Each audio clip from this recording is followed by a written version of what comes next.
Buenas tardes a todos y a todas, a los estudiantes y ciudadanos aquí presentes, a los académicos y profesionales, a la Central Única de Trabajadores, a las organizaciones de la sociedad civil que nos acompañan y a la directora regional del Instituto de Previsión Social, Michelle Parterrieu, que también está con nosotros. La Universidad de los Lagos, la carrera de Ciencias Políticas y Administrativas, así como el Departamento de Gobierno de Empresas, han convocado junto al Centro de Estudiantes de la carrera y a la Federación de Estudiantes a este foro de discusión sobre descentralización y nueva constitución, por la relevancia que ello tiene para el proceso que estamos viviendo, para el país y para la sociedad.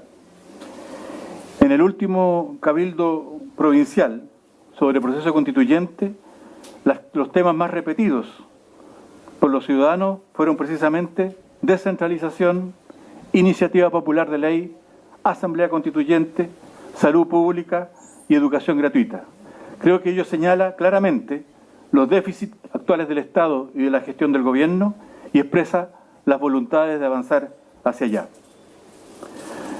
La Universidad de los Lagos es una institución que está convencida de la necesidad de una reforma estructural e integral de la educación superior. Creemos que hay que separar aguas entre las empresas de educación que venden diplomas y las academias universitarias. La educación no puede estar sometida al mercado porque no es un bien como cualquier otro. La reforma debe concebir una política pública específica para las universidades del Estado que le permita cumplir su misión. La universidad es la institución llamada a pensar la sociedad que la alberga, en busca de los mayores grados de libertad e igualdad que requiere el desarrollo de la comunidad nacional. Tiene como misión la generación, cultivo, transmisión e integración de las ciencias, las humanidades, las artes y las técnicas, y demás expresiones de la cultura. Debe orientar su acción hacia los problemas y necesidades nacionales, contribuyendo a la formación ciudadana crítica, con conciencia social y responsabilidad ética en el plano individual y al desarrollo justo y sustentable en el plano social y nacional. Esa es la universidad que buscamos, esa es la universidad que queremos que la reforma de la educación superior recoja y que nos permita cumplir la misión. Las universidades del Estado empujan para tener los espacios y recursos para poder cumplir con esa misión regional y nacional, instaurar la oferta gratuita de Arica a Magallanes y que sea pertinente e integrada a un proyecto país. Nos seguiremos movilizando para que esta reforma no sea solo parches al actual y no sean solo respuestas con voucher y becas al mercado para mantener el lucro. Finalmente, queremos agradecer a todos los que nos hicieron posible esta propuesta de traer a Fernando Atria y en particular a Gonzalo Donoso y Felipe Zúñiga, que se han encargado de ello. Gracias. Te dejo la palabra, Felipe, para que tú conduzcas la mesa. ¿Cómo están? ¿Se escucha bien? Ya. Bueno, la estructura del foro va a ser bastante simple. Va a comenzar la exposición Fernando Atria. Se le va máximo 25 o 30 minutos, ¿cierto? Por ahí. Luego va a ser interpelado por Rosalía Ulloa, que es representante de la CUT regional, provincial. Que va a ser la representante de la voz de los trabajadores en función de lo que es el proceso constituyente. Y además va a ser interpelada por el profesor Jorge Beil, que va a ser la mirada académica y también como parte de la voz de los ciudadanos acá de la región, como también para el tema de él es economista, así que también da la mirada un poco más aterrizada al proceso. Así que dejo con usted al profesor Atria, quien va a hacer su exposición. Después de la interpelación de ellos, va a haber una ronda de preguntas, que es lo que a mí, por lo menos en lo particular, me interesa más, que haya interacción entre ustedes, para que vayan pensando las preguntas mientras tanto expone el profesor. Gracias.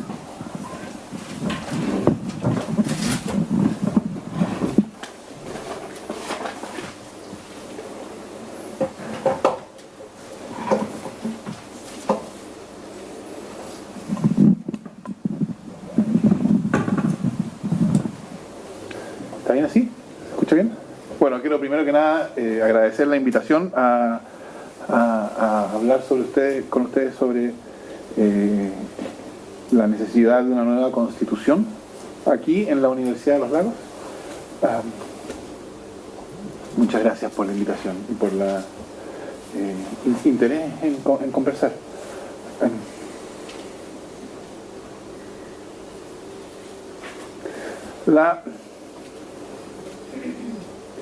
Creo que la discusión constitucional en general está atravesada por una característica que hace que ella, la discusión, sea extraordinariamente improbable y que en vez de discusión lo que haya sea ruido. La característica es que hay una desconexión entre la experiencia política y el lenguaje que usamos para hablar de ella. Eso porque no tenemos un lenguaje para sofisticadamente, o sea, tenemos un lenguaje, pero es un lenguaje que está desconectado de la experiencia política. Entonces lo que a mí me interesa es mostrar que este lenguaje, que parece un lenguaje de teorías, un lenguaje académico, el lenguaje de constitución, poder constituyente, poder constituido, todos esos lenguajes que parece un lenguaje de profesores, en realidad mucho antes que el lenguaje de profesores fue el lenguaje de ciudadanos, y era un lenguaje en el que se trataba de dar cuenta de un problema. Y el problema es inusualmente parecido al problema que nosotros tenemos. Entonces yo creo que que si no asumimos el lenguaje que usamos, o sea, si asumimos que los términos que usamos necesitan, no son transparentes, sino problemáticos, no vamos a avanzar muy lejos. Es decir, el problema no es, uno no puede tener la ingenuidad de creer, creo yo, que estamos todos de acuerdo, por ejemplo, en que es una nueva constitución, y el único conflicto está en que hay algunos que dicen sí a la nueva constitución y otros que dicen no a la nueva constitución. No, parte del problema es que no está claro qué es una nueva constitución, y no está claro, es un problema político. Lagos dijo en 2005 que eso era una nueva constitución, lo que él promulgó. Hoy día todos sabemos que se equivocó, hasta él sabe que se equivocó, que no era una nueva constitución. Pero, ¿pero por qué no era una nueva constitución? ¿Cómo sabremos la próxima vez que nos presenten algo diciendo esto sí es una nueva constitución, ahora sí que sí es una nueva constitución? ¿Cómo vamos a saber si eso es una nueva constitución o no lo es? Hay que detenerse en estos conceptos. Yo creo que detenerse en los conceptos no es hacer un momento teórico, porque no hay nada más político que este lenguaje. Todo el lenguaje, o este lenguaje, de lo que hoy día se presenta como si fuera teoría constitucional, es un lenguaje que apareció, irrumpió, no en los libros de los profesores. ¿No? La idea de poder constituyente no apareció en algún manual de algún profesor escribiendo en alguna biblioteca, apareció en las calles de París cuando se estaba tratando de explicar qué es lo que estaba pasando mientras se derrumbaba la monarquía europea más antigua y sólida que se había conocido. ¿Qué es lo que pasaba? Y la idea de poder constituyente surge ahí, para hacer sentido de una experiencia política. Claro, hoy día se nos aparecen todos estos términos como si fueran términos puramente teóricos, que entonces ya no conectan con la experiencia política. Pero eso es el problema, eso es un problema. Y lo que hay que hacer es reconectar. Y entonces partamos por la primera pregunta, diría yo. La primera pregunta política, debería ser, creo yo, es cómo distinguir lo que importa distinguir. Cómo distinguir una reforma constitucional de una nueva constitución. Cómo estar seguros que no vamos a cometer el error de Lagos de nuevo. ¿Qué significado político cabe atribuir a ese error? Etcétera. Todo eso depende de que tengamos una respuesta a cuál es la diferencia. Y la respuesta a la pregunta de cuál es la diferencia entre una nueva constitución y una reforma constitucional, bueno, nos obliga a decir que es una constitución, porque solo una vez que sepamos lo que es una constitución, sabremos distinguir una nueva de una modificación.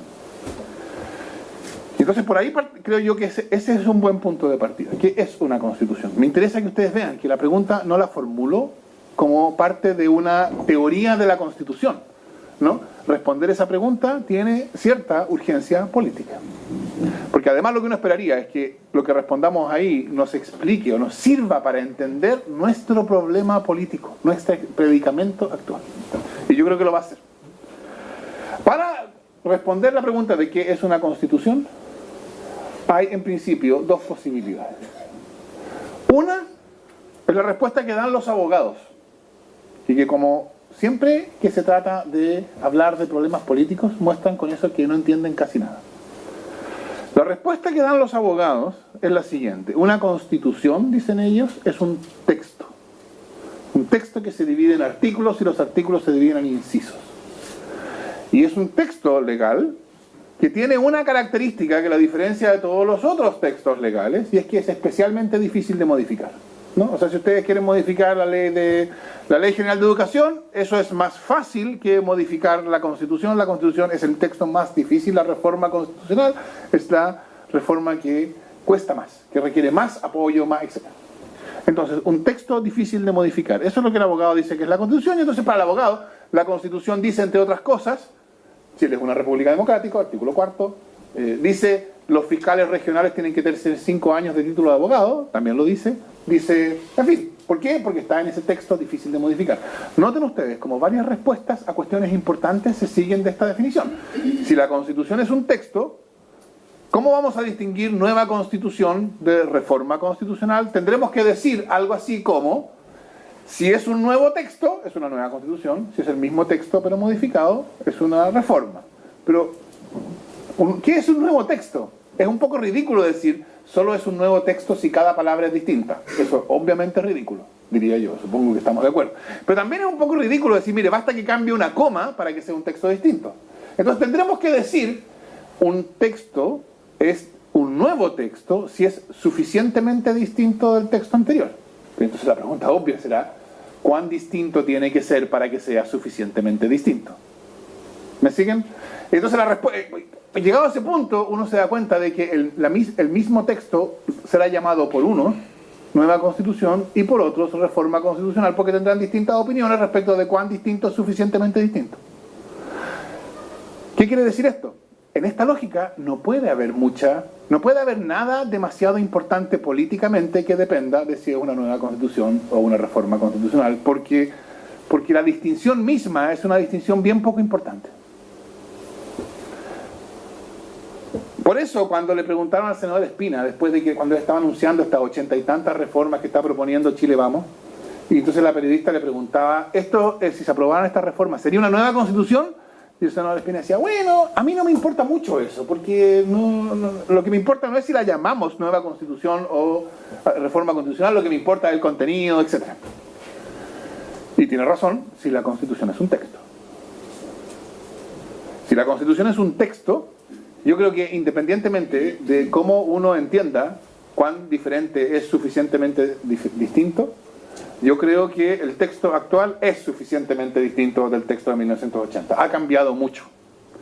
Si la Constitución es un texto, hay un buen argumento para decir que la Constitución actual es una Constitución distinta que la Constitución de 1980, que es una nueva Constitución. Todo eso se sigue de la más aparentemente inocente definición de Constitución como un texto difícil de modificar. Ahora, yo creo que esa es una definición que no nos sirve para nada, porque no conecta con la experiencia política, porque no tiene nada que ver. O sea, ¿por qué uno habría de decir que necesitamos con urgencia un nuevo texto? O sea, ¿qué importa el texto? Y eso nos lleva a la segunda manera de entender la nueva Constitución. De entender qué es una Constitución. En esta segunda manera, una Constitución no es un texto. Una Constitución es una decisión fundamental sobre la forma del poder. Es decir, la decisión sobre cómo es el poder, eso es la Constitución. Ojo, nótese, esto ya significa que el poder no es natural, el poder necesita ser constituido, necesita ser creado. Si uno entiende que la Constitución es la decisión fundamental sobre la forma del poder, noten ustedes como las consecuencias que esto tiene. Ahora lo que tendríamos que decir es una nueva Constitución en la medida que sea una nueva decisión fundamental sobre la forma del poder, y será una reforma constitucional en la medida en que la decisión fundamental no cambie y cambie alguna otra cosa que está en ese texto que el abogado llama Constitución. Entonces, si cambia la regla de los fiscales, por ejemplo, y pasan a requerir 7 años de ejercicio profesional, eso, el abogado diría, es una reforma constitucional porque es una modificación de ese texto, es verdad, pero eso no cambia la Constitución porque no cambia la decisión fundamental sobre la forma del poder. Entonces, y respecto de si vivimos bajo la Constitución de 1980, ahora diríamos, da lo mismo cuánto ha cambiado el texto, porque el texto puede cambiar sin que cambie la Constitución. Lo importante es si todos esos cambios del texto han llevado a un cambio a la decisión fundamental sobre la forma del poder. Entonces eso nos obliga, segunda cuestión, eso nos obliga a preguntarnos cuál es la Constitución bajo la cual vivimos, ¿no? ¿Cuál es la decisión fundamental sobre la forma del poder bajo la cual vivimos? Y es o no es la misma que estaba vigente en 1980 o en 1989.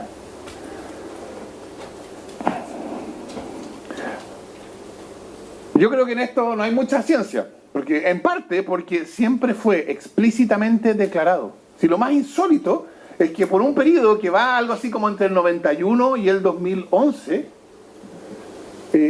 como que se olvidó esto, ¿no? Si uno va a lo que decían los políticos y los profesores durante los 80, todo esto estaba clarísimo.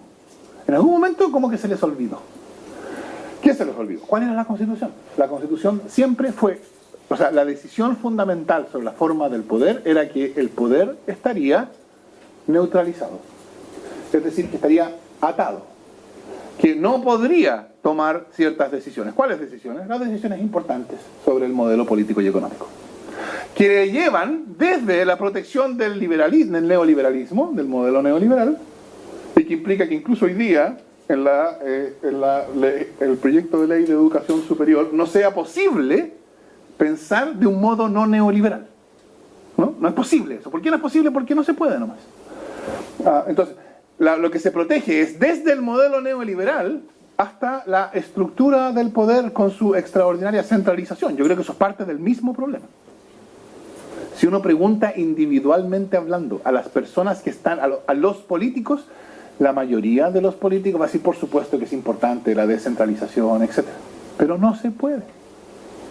¿Por qué? ¿Por qué no se puede? Porque la Constitución es eso. La Constitución es la neutralización. Porque la neutralización es la decisión fundamental sobre la forma del poder. Y eso no ha cambiado. Se han dictado muchas reformas que han cambiado el texto en innumerables ocasiones. Pero ninguna de esas reformas al texto constitucional ha cambiado la decisión fundamental sobre la forma del poder.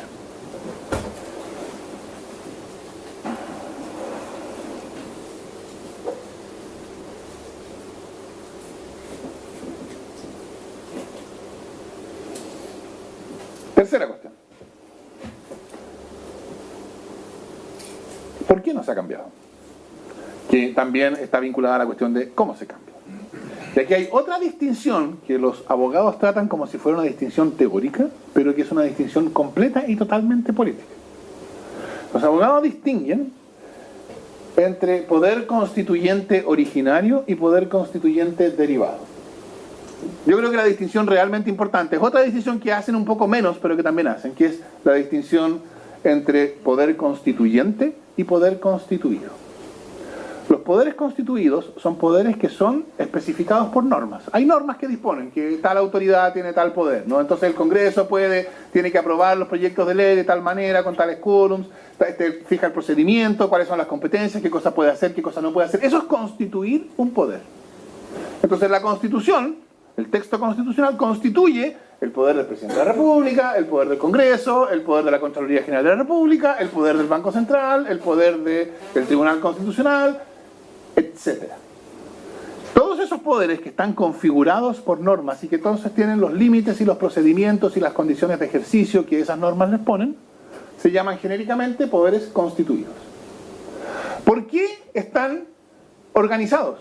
¿Por qué hay reglas que fijan cómo pueden actuar, qué pueden hacer, etcétera? Bueno, para que solo puedan hacer ciertas cosas. No sea que el Banco Central se ponga a derogar impuestos, por ejemplo. No, el Banco Central tiene cierta competencia para ciertas cosas. El Tribunal Constitucional ciertas competencias para ciertas cosas, y la idea es que la configuración institucional es una garantía, o es un intento de garantizar que ese poder va a hacer solo ciertas cosas, las cosas para las cuales está diseñado.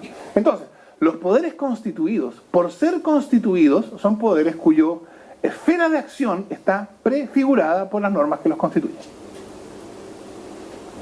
Ahora, yo estoy seguro que ustedes están pensando, esto sí que parece puramente teórico, pero tampoco es. Porque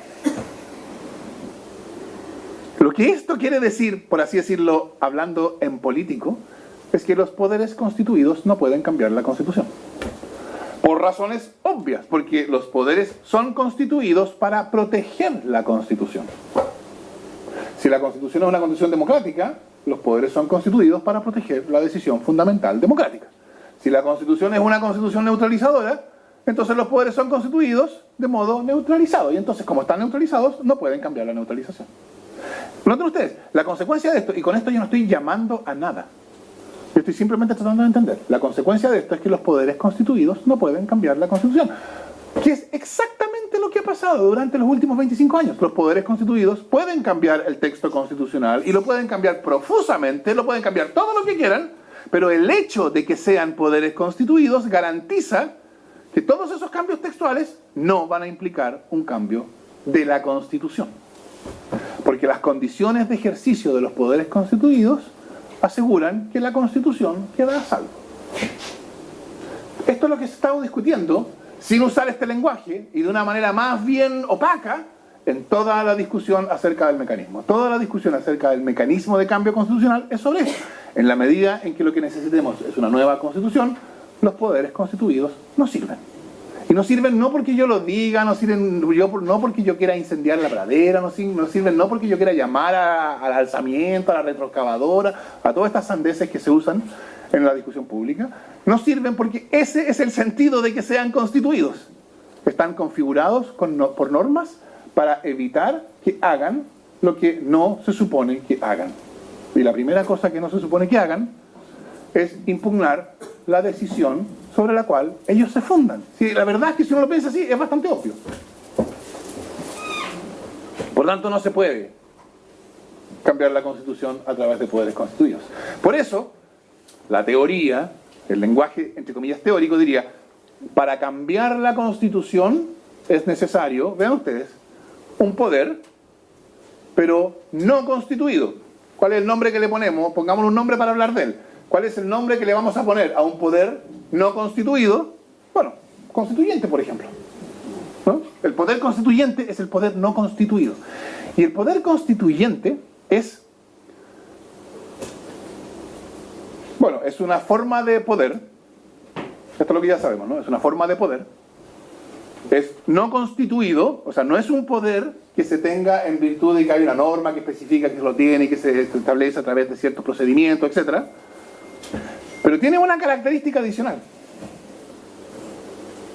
Y para esto, para ver esta característica, yo creo que es útil pensar el poder, y yo les pido perdón por la analogía, porque yo sé que no es muy elegante en esta época de neoliberalismo mercantilizado, yo sé que no es muy elegante, pero perdónenme, ¿verdad?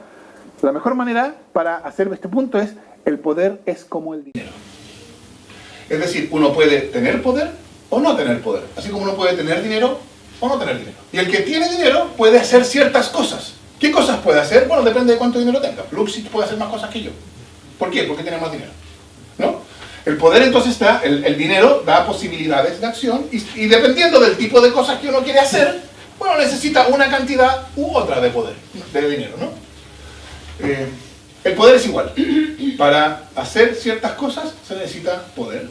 Dime tú qué cosas quieres hacer y yo te diré cuánto poder necesitas. Si uno lo mira en este sentido cuantitativamente el poder político, entonces uno tiene que decir, ¿cómo se llama? ¿Cuál es el nombre que le vamos a poner al poder para tomar la decisión más difícil de tomar? O sea, al poder en su requerimiento de cantidad, por así decirlo, más alto. Bueno, esa decisión, la más difícil de tomar, es la decisión sobre la cual descansan todas las otras decisiones. O sea, ¿dónde descansa la decisión de que en Chile hay AFP y no hay sistema de reparto? ¿Dónde descansa la decisión de que en Chile hay salud privada y salud pública? ¿Dónde descansa la decisión de que la educación está organizada como un mercado? ¿Dónde descansa la decisión de que las universidades privadas son totalmente iguales que las universidades públicas? ¿Dónde descansa la decisión de que tenemos un sistema binominal? ¿Dónde está etcétera? ¿Dónde descansan todas esas decisiones? En el hecho, en la decisión fundamental sobre la forma del poder, a la cual ya podemos llamar Constitución. Entonces, el poder necesario para cambiar la Constitución es la cantidad más grande de poder que se necesita para hacer algo. Es mucho poder. Entonces, poder constituyente es el nombre que recibe el poder político cuando es mucho. Pero cuando digo mucho, no es solo mucho, es algo así como mucho, mucho. Mucho, mucho, mucho. No, eso es poder constituyente, mucho poder político.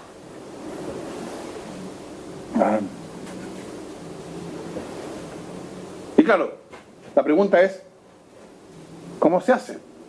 Bueno, si uno quiere hacer algo para lo cual necesita mucho, mucho, mucho dinero, bueno, tiene dos posibilidades. Una, que podemos excluirla para estos efectos, que ir a pedirle a alguien que tenga mucho dinero. Que ese camino ya algunos lo han recorrido, digamos, pero ignorémoslo por ahora.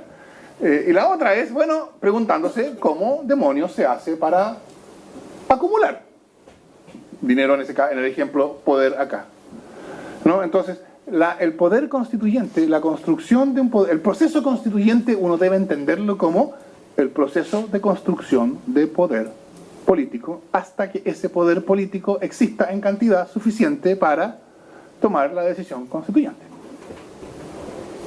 Cuando haya ese poder, bueno, ahí podremos darnos una nueva constitución. Mientras no haya, se pueden hacer otras cosas. Esto es como el que no tiene tanto dinero para irse a Europa y entonces se va a la playa, ¿no? Uno puede hacer otras cosas que son alternativas. Y entonces, por ejemplo, ¿qué se puede hacer con poco poder? Bueno, se puede hacer una reforma constitucional.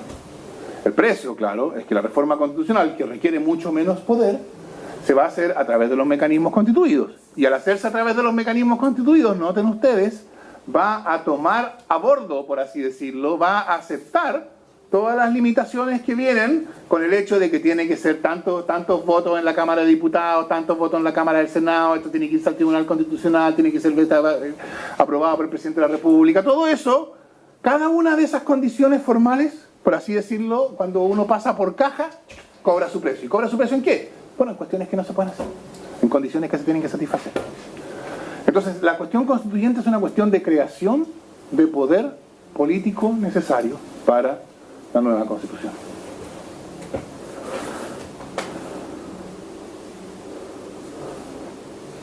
Cuarta cuestión. ¿Cómo esto cae, o qué hay que decir cuando uno lo piensa de este modo, respecto del proceso constituyente que está en curso? ¿No? Lo que anunció la Presidenta en octubre, esto de los encuentros locales, etc. Yo lo que diría respecto de esto es lo siguiente. Si uno lo entiende como ejercicio, como un proceso orientado al ejercicio de poderes constituidos, o sea, si uno entiende que lo importante de esto es que va a haber un proceso, unas bases constitucionales de las cuales va a salir un proceso, un proyecto de reforma constitucional con una nueva constitución que la Presidenta va a enviar al Congreso y que el Congreso va a tener que pronunciarse votando, etc. Si uno cree que eso es lo que importa acerca de este proceso, yo creo que no va a pasar nada. ¿Por qué?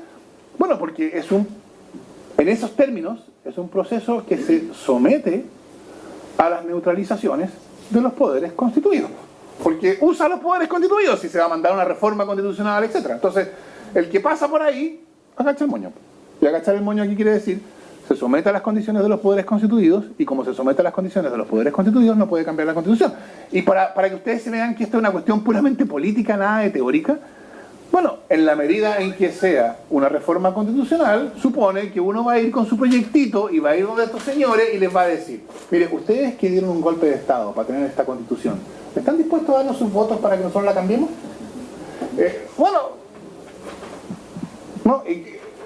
No van a decir que no, nunca se dice que no, decir que no es mal visto. Lo que van a decir es, por supuesto que nosotros creemos que la Constitución necesita perfeccionamiento. Hay ciertas cosas que están bien, creemos nosotros, que no se pueden tocar, pero todo lo demás, discutámoslo. ¿Dónde está la Constitución? Ahí. ¿No? Esto es lo que ha pasado una y otra vez. Ha pasado. Si es bien insólito que uno tenga que decirlo, es bien insólito, perdónenme, que uno tenga prensa por decirlo, porque es lo más obvio que hay. Entonces, si uno lo mira como como un procedimiento orientado al ejercicio de los poderes constituidos, el proceso constituyente es un intento más. Pero yo creo que uno no debería ignorar que tiene algo de especial este proceso constituyente, comparado con todos los intentos, todas las reformas constitucionales anteriores, que son 30 y tantos, como les dije. Este proceso se somete a la neutralización, es verdad. O sea, hay un momento en que alguien va a tener que ir con el proyectito y decirle a estos señores, ustedes que dieron un golpe de Estado, para tener esta constitución están dispuestos a darnos sus votos para que nosotros nos deshagamos de ella. Ay, ¿por qué quieren deshacerse de ella? Bueno, porque queremos cambiar el modelo que ustedes dieron un golpe de Estado para poder imponer. Y queremos deshacerlo o cambiarlo considerablemente. No es que retroexcavadora ni nada. Entonces, sí, por amor a la patria nosotros lo vamos a hacer. Es bien poco probable que pase eso. Entonces, este proceso constituyente se somete a la neutralización, es verdad. Pero no se somete, diría yo, con docilidad. Se somete indócilmente. Porque antes de ese momento hay este proceso de discusión pública, estos encuentros locales, estos cabildos, etc. ¿No? Y eso, la discusión pública como esa, cumple una función en el proceso de acumulación de poder. Sirve para crear poder. La discusión pública crea poder. Porque el poder, en este sentido, no hay que pensar estas definiciones de poder así como la capacidad, estas definiciones que son tan cínicas, por así decirlo, la capacidad de forzar al otro a hacer lo que yo quiero. Está bien, eso es fuerza. Poder, en este sentido, es la capacidad de los seres humanos de actuar en concierto. La capacidad de los seres humanos de actuar en concierto se va creando. Y una de las cosas que contribuye a crear poder es la discusión. En la medida en que se va haciendo cada vez más claro que es necesaria una nueva constitución, etc. ¿No? Eso crea poder.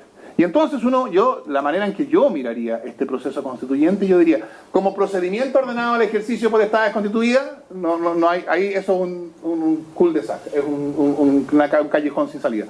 Como un proceso orientado, ordenado, a la creación de poder político, con la finalidad de acumular poder, o sea, de contribuir a la acumulación de poder para que haya poder constituyente, es un proceso valioso y que importa. Y que nos da, además, la clave sobre cómo hay que proceder. Yo creo que lo que hay que pensar es distintas estrategias de cómo ir construyendo poder político constituyente. Y ese poder se construye de distintas maneras. Por supuesto, y aquí también sirve la analogía con el dinero, no hay una especie como de respuesta abstracta y teórica a la pregunta de cuánto poder se necesita. Ya sabemos que es el máximo, porque es la decisión en la cual descansan todas las otras decisiones, es verdad, es el máximo. Pero no tenemos idea de cuánto es el máximo, ¿no? Y así como la pregunta de cuánto dinero yo necesito para hacer X no puede responderse en teoría, ¿cómo se responde? Bueno, hay que ir a ver cuánto vale X, ¿no? Y entonces, cuando X baja de precio, bueno, es más fácil para mí acumular lo que yo necesito para hacer X, ¿no? Perdónenme que sea tan obvio, perdón. Pero ¿qué quiere decir esto? De nuevo, en político, que uno de aquellos a los cuales hay que agradecer en el proceso constituyente es Soquimich. Es decir, ha habido un proceso, yo creo que hay un proceso de deslegitimación de una institucionalidad política neutralizada. Ese es un proceso en que confluyen varias causas. Una de ellas es esta relación incestuosa entre el dinero y la política, ¿no? Eso ha deslegitimado brutalmente las instituciones representativas, que ya venían más bien deslegitimadas por el sistema binominal y otras cosas. Y eso le baja el precio. Hace que sea más fácil acumular el poder necesario para tomar la decisión constituyente. Pero yo creo que hay otra cosa, y con esto termino. Hay otra dimensión aquí. Y es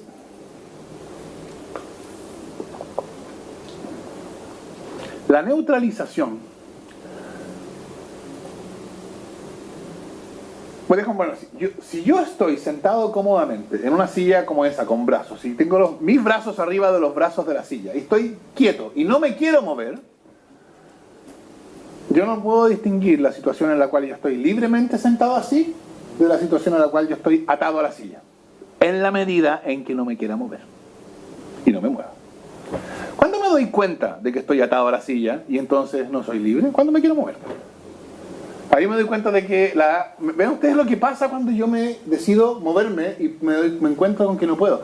Yo me veo forzado a mirar para atrás y diré, todo este tiempo que yo he estado sentado aquí, yo he estado atado. Yo pensé que era libre, que yo estaba sentado porque yo quería estar sentado aquí, pero en realidad yo estaba atado. Entonces, el hecho de que yo me doy cuenta de que estoy atado, no solo me hace a mí asumir el hecho de que estoy atado ahora, me hace reinterpretar el pasado que lleva ese momento.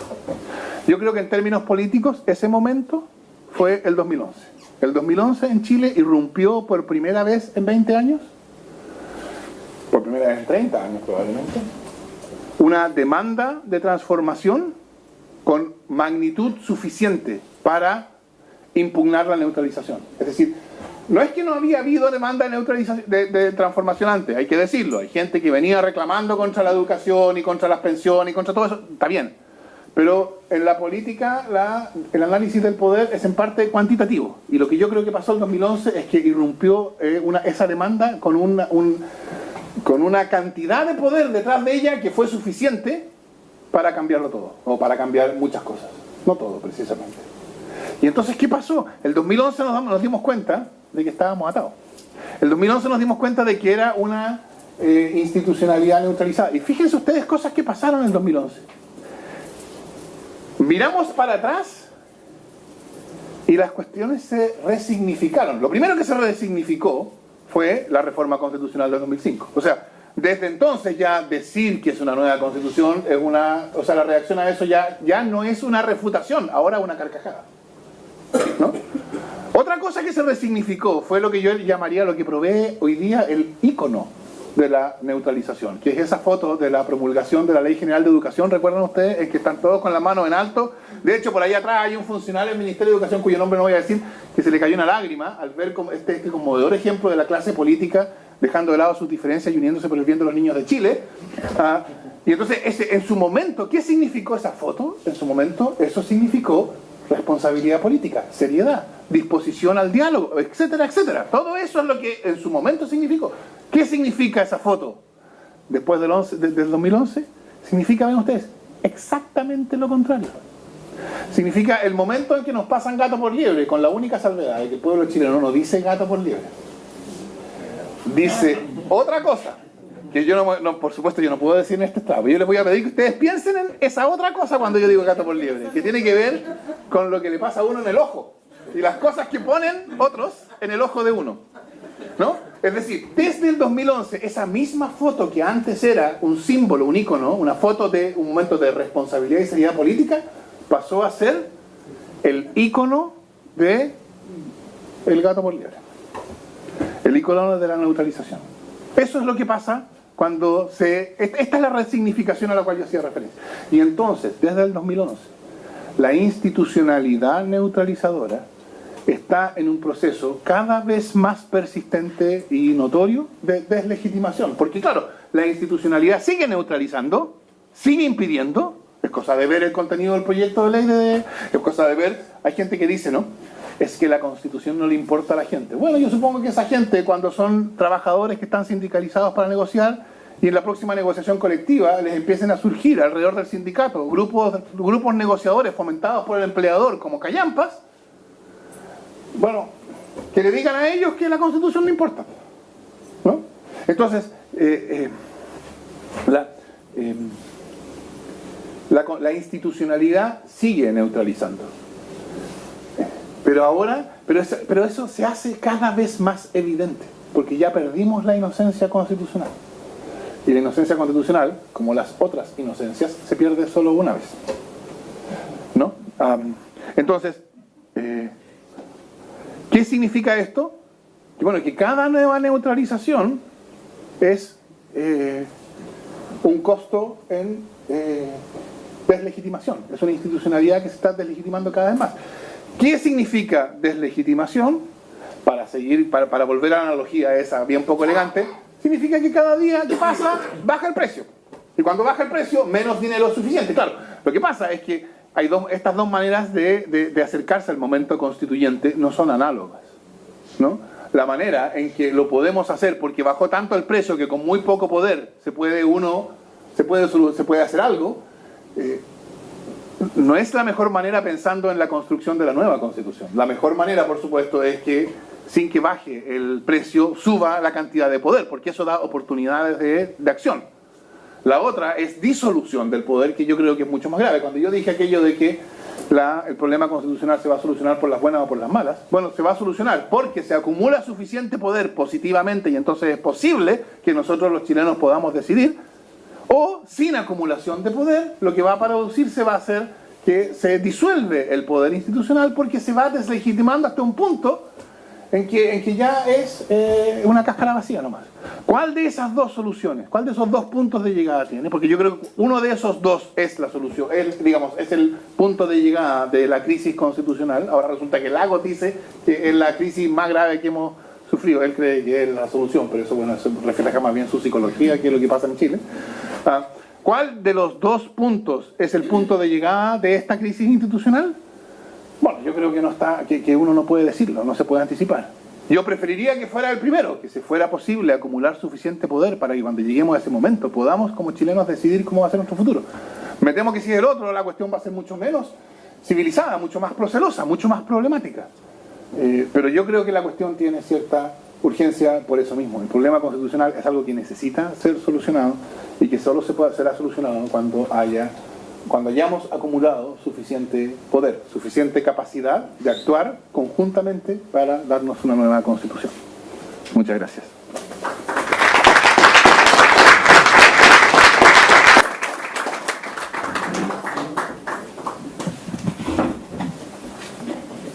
Bueno, entonces vamos a bajar ahora al profesor Jorge Beil y a Rosalía para que puedan interpelar al profesor con algunas preguntas y para que se genere un diálogo. ¿Rosalía? ¿Tiene alguna pregunta? Sí. Bueno. Agradezco entonces estar acá en La Testera compartiendo con ustedes, compañeros y compañeras trabajadores. Buenas tardes a todos y a todas.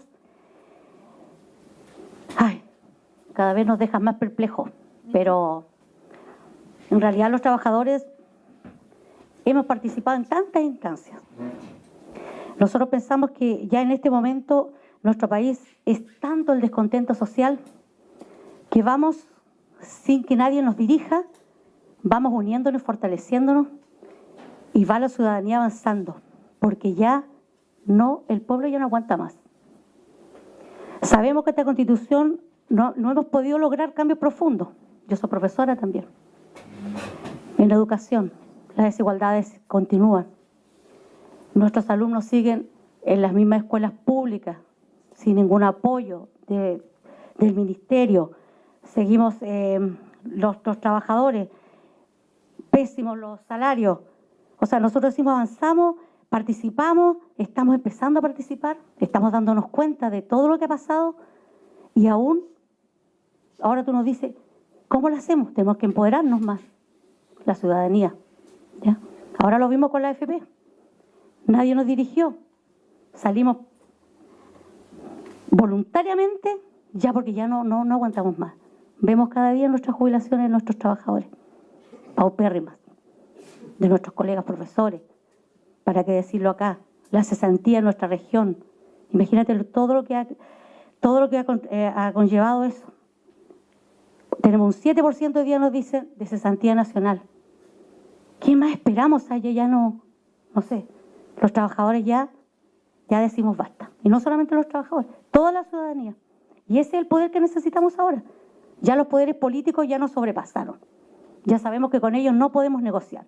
Ahora que tenemos que comenzar desde abajo a crear más fuerza, más poder, desde el pueblo, desde los trabajadores.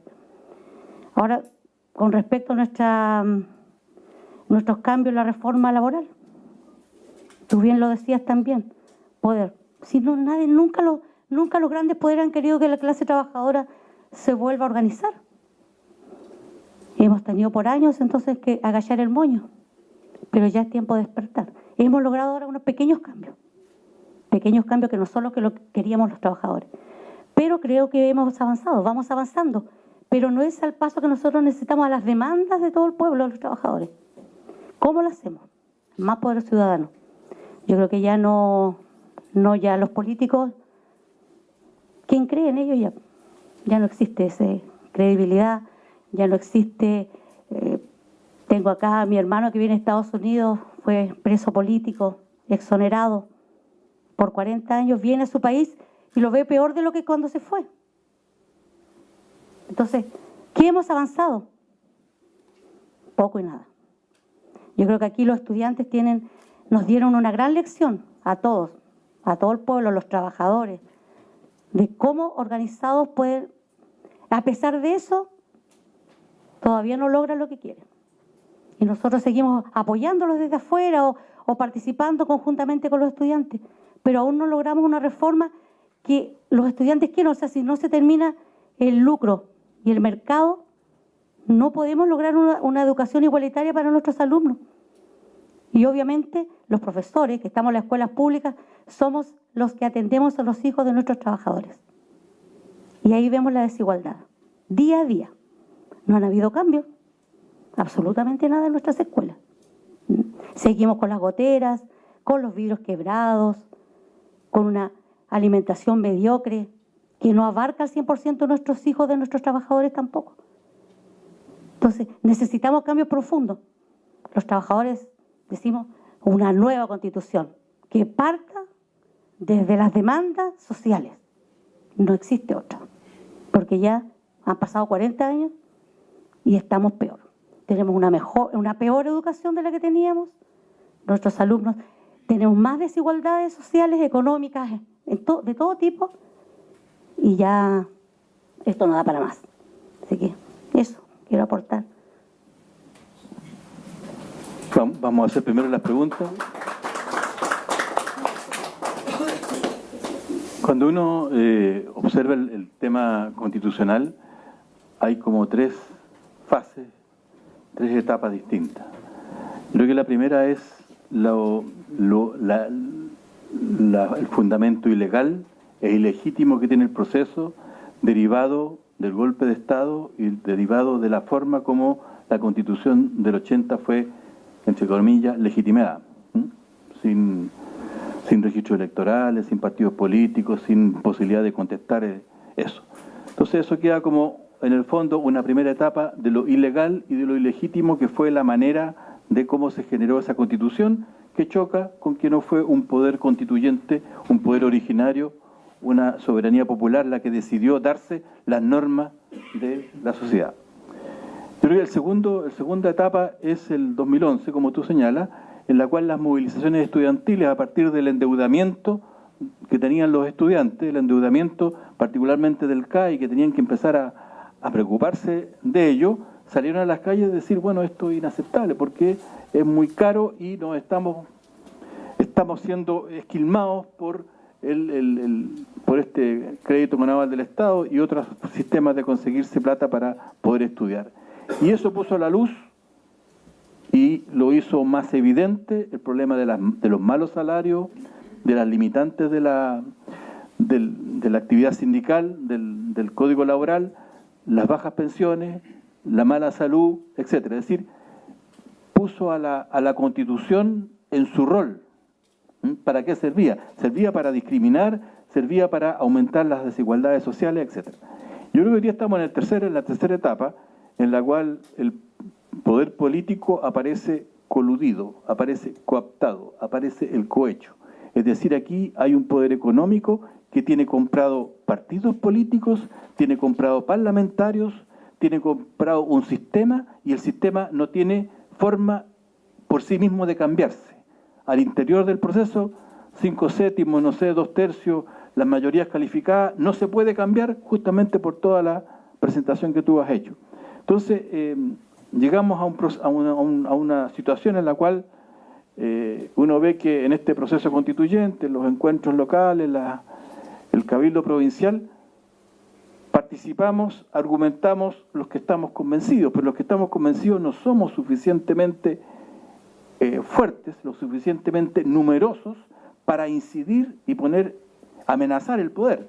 Porque este poder, por muy corrupto, por muy comprado que esté, no se va a caer solo. Hay que votarlo, hay que cambiarlo por otra cosa.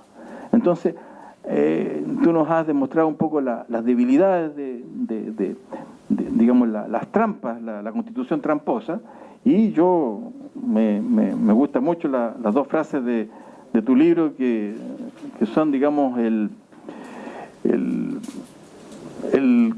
la primera es que la soberanía, pero voy a poner mi anteojo,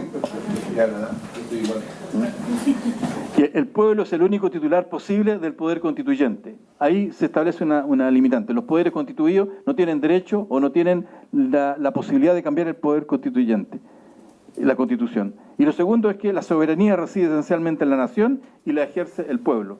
Creo que son dos problemas decisivos. Y yo creo que es trabajar esos sujetos de transformación, esos sujetos que puede ser portador del cambio, que se llama soberanía popular, que se llama poder originario, para que sea legítimamente aquel que amenace y le dispute y cambie la Constitución, como una norma del país, como una norma que permite que todos los habitantes del territorio llamado Chile podamos regirnos por cosas reconocidas. Eso es mi planteamiento. Gracias.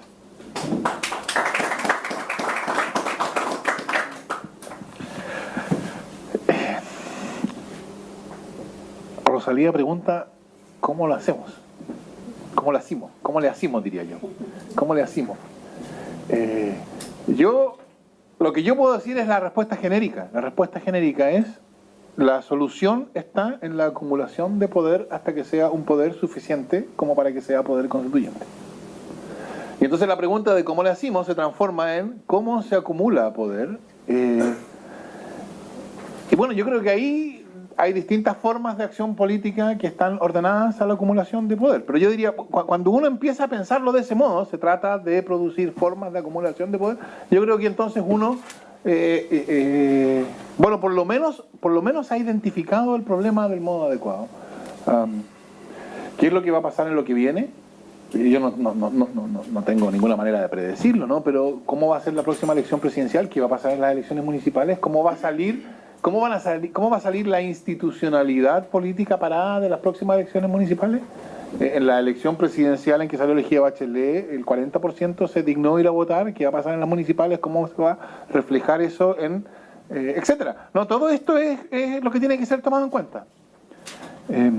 Pero claro, más que eso yo no tengo una respuesta, pero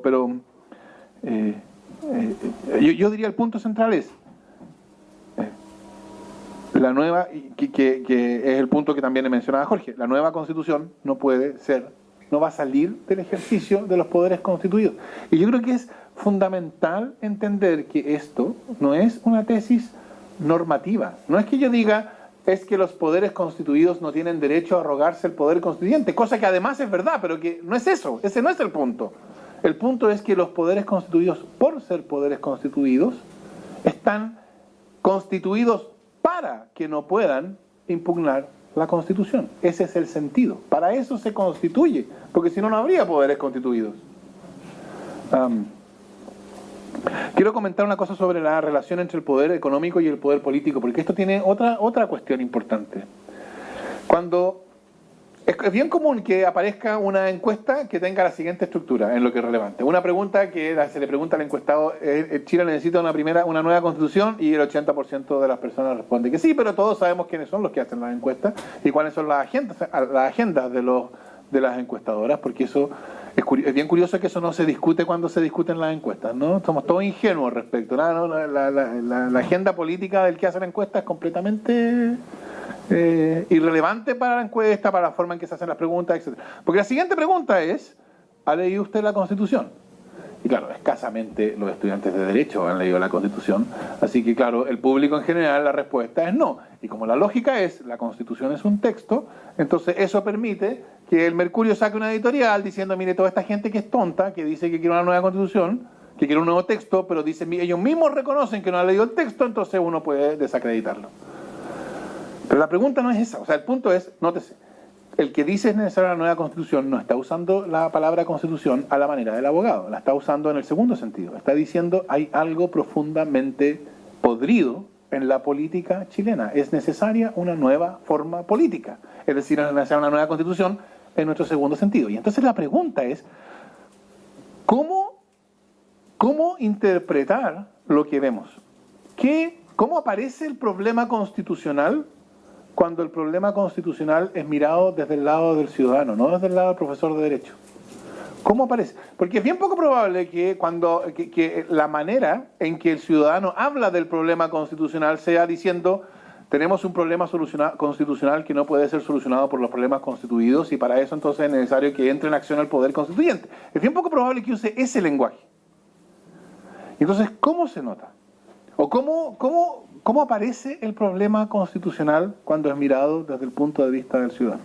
Entonces hay que ir para atrás, a lo que decía Jorge. El problema constitucional, esto lo decía yo, es la neutralización. Pero la neutralización ha llevado a que el poder político no puede desplegarse. No puede desplegarse cuando afecta los intereses de alguien que tenga poder fáctico. Eso es la neutralización. Entre las condiciones de despliegue del poder político es necesario que no afecte seriamente el interés de nadie que tenga suficiente poder fáctico. Cualquiera que tenga poder fáctico suficiente va a poder evitar la acción del poder político en su contra. Entonces, por eso cuando uno va, a propósito de todo este escándalo, uno va a la ley que se supone que regula todo esto que ha producido el escándalo, ¿no? Las donaciones de las empresas, financiamiento de las campañas, todo esto se supone, porque nos dijeron hace 12 años, el 2003, hace matemáticas nunca fueron buenas, 13 años, nos dijeron hace 13 años que esto estaba solucionado. Lago nos dijo, la democracia chilena se pone pantalones largos y regula la relación entre el dinero y la política, y nos damos cuenta cuando uno va a la ley, que es una ley que pretende prohibir o regular la relación entre el dinero y la política, pero no contiene sanciones para los que actúen ilícitamente. No hay sanciones. Y no contiene mecanismos de fiscalización para el CERVEL. Entonces, si el candidato puede haber tapizado Puerto Montt de palomas y después puede declarar yo gasté en palomas 1.000 pesos. Y el CERVEL no tiene cómo decirle nada. Y entonces uno se pregunta, vean ustedes, ¿cómo alguien podría haber pensado que una ley sin sanciones y sin fiscalización iba a cambiar algo? Y la respuesta es, no iba a cambiar nada. Siempre se supo que no iba a cambiar nada. ¿Y por qué se dictó entonces? Porque no se podría haber dictado si fuera una ley que habría cambiado algo. Porque había alguien que se oponía. Siempre había alguien. Porque el proceso legislativo bajo la Constitución neutralizada, la Constitución tramposa, es como el compra huevos. Entonces uno va con su proyectito. Esta vez entonces uno va donde un grupo y dice, ¿ustedes están dispuestos a dar sus votos para aprobar esta ley que es tan importante porque hay que ponerse los pantalones largos, etcétera? Y entonces ese grupo va a decir, mire, sí, por supuesto que sí, porque es muy importante regular la relación entre la política, pero a nosotros nos complican estas reglas sobre facultades fiscalizadoras para el CERVEL. No, pero es que esas reglas son muy importantes, porque sin esas reglas esto sería más bien... Bueno, pero es que si esas reglas están, nosotros no podemos votar. Ya. Salieron las reglas fiscales. Entonces uno va a comprar huevo a la otra esquina. Y entonces la otra esquina uno dice lo mismo. Y entonces el otro dice, mire, es que a nosotros, yo estoy feliz, creo que este es un proyecto fundamental para la patria y la República Chilena y el interés general y bla, bla, bla, bla, pero a nosotros nos complican estas sanciones que hay aquí. Pero es que sin sanciones ya parecería ridículo. Bueno, es que si no están... Bueno, salen las sanciones. Y el de más allá dice, es que nosotros queremos que puedan haber aportes reservados, porque si no. Entonces, bueno, entran aportes reservados. Entonces, vean usted, suma todo eso, ¿y qué sale? Una ley que solo pudo ser dictada porque todo lo que contenía, que pretendía cambiar lo que pasaba en el mundo, salió. ¿Y qué es lo que quedó? Quedó todo lo que es compatible con que las cosas sigan más o menos igual que estaban. ¿Qué pasó cuando la gran demanda de los estudiantes del 2006? Derogación de la LOCE. Bueno, se derogó la LOCE. Se cumplió la demanda. Pero bueno, no era la cuestión formal de derogarse la LOCE. Y el proyecto original de Ley General de Educación, que derogaba la LOCE, le llevaba fin al lucro, fin a la selección. ¿Qué pasó con eso, que era lo importante en la derogación de la LOCE? ¿Qué pasó con el fin al lucro y fin a la selección cuando se dictó la Ley General de Educación? Bueno, no estaba. Porque si se hubiera mantenido el fin al lucro, esa ley no se habría dictado y no se habría derogado la LOCE. Entonces se deroga la LOCE y se hace un gran acto, pero gato por liebre, recuérdense, no es gato por liebre lo que quiero decir. Gato por liebre, ¿no? Al final no es. Entonces, el problema es esto, la relación entre el poder fáctico y el poder político, porque esa relación, cuando el poder político está neutralizada, es una relación en la cual el poder fáctico pone sus términos. Porque no puede, el poder político, y yo creo que aquí es bien importante, lo que yo diría aquí es, hoy día hay una tirria contra los políticos que yo creo que nos hace errar el blanco. Porque el problema no es, creo yo, que los políticos sean unos corruptos, aunque no me cabe duda que algunos de ellos lo son, etcétera, o quizás muchos. Pero aunque no lo fueran, el problema es la neutralización. El problema es político, no moral. El problema es que el poder político está neutralizado, de modo que aunque quisieran desplegarlo, no pueden hacerlo. Aunque quisieran, si a eso uno le pone que además está financiado por Sokimich, claro, la cuestión es muchísimo más grave, por cierto. Pero ¿qué otra cosa podría pasar que Sokimich se los comprara? en las condiciones de poder neutralizado. Ese es el punto. Y entonces, desde el punto de vista del ciudadano, ¿qué es lo que aparece? Cada vez que el ciudadano se encuentra con un poderoso, ¿quién debería proteger al ciudadano del poderoso? ¿Quién debería proteger a la empresa pequeña que hace unos quesitos que se los vende al Jumbo? ¿Quién debería proteger a esa empresa de que el Jumbo no le pague 120 días? Bueno, debería haber una ley que dijera que esa cláusula es una cláusula abusiva y por lo tanto es nula. Pero esa ley no se puede dictar. ¿Por qué no se puede dictar? Porque los intereses del Jumbo no se pueden tocar. Y entonces, ¿cómo aparece la neutralización constitucional desde el punto de vista del ciudadano? Como constante y sistemático abuso. Porque cada vez que el ciudadano se encuentra con alguien que tenga poder fáctico, que sea poderoso, ese puede abusar. Puede abusar la AFP, puede abusar el supermercado, puede abusar el productor de pollos, da lo mismo, todos pueden abusar. ¿Por qué? Porque cuando el poder político está neutralizado, es como si la temporada de caza para los poderes fácticos estuviera abierta. Porque no hay nada que se interponga entre el ciudadano que tiene recursos, que para el poder fáctico es simplemente una bolsa de recursos, y el que tiene poder. Entonces, esto de esta relación incestuosa entre poder político y poder fáctico, yo creo que es algo que es la consecuencia natural de tener un poder político neutralizado. Esto solo se va a agudizar porque lo que puede hacer, lo que puede poner límites y puede establecer, el poder político solo puede establecer condiciones en sus relaciones con el poder fáctico y solo puede poner condiciones para los poderes fácticos cuando el poder político no está neutralizado, cuando tiene capacidad de despliegue. Y lo que caracteriza a la Constitución bajo la cual vivimos es que el poder político está neutralizado. Y vivir, que es lo que nos ha pasado a nosotros, vivir 25 años bajo un poder político neutralizado es llevar vidas mucho más fácticas, mucho más a merced de quienes son los que tienen poder fáctico, que yo creo que describe la forma de vida que tenemos nosotros y la experiencia cotidiana de los chilenos.